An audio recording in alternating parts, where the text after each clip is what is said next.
Have you ever prayed and felt like God was silent, like heaven heard nothing you said? This is the story of a man who almost lost his faith until he discovered what God was doing in the silence. In a small town lived a humble carpenter named Daniel.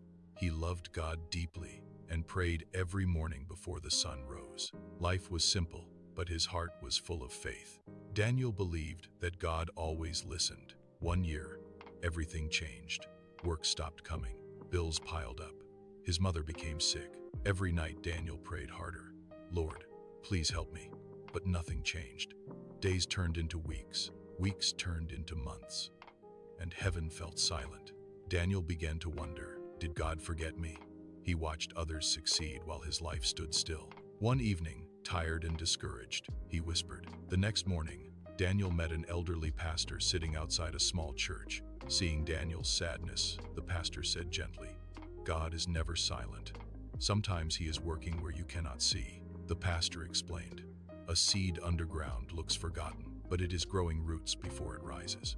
The next morning, Daniel met an elderly pastor sitting outside a small church. Seeing Daniel's sadness, the pastor said gently, God is never silent.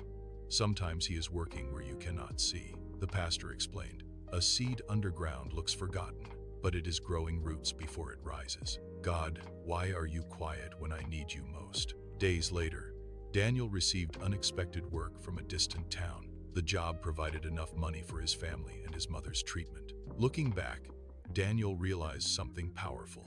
During the silence, God was preparing the answer. Sometimes God does not move immediately, not because he ignores us, but because he is preparing something greater.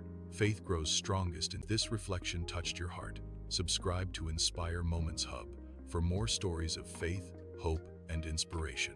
Remember, God's silence is never his absence.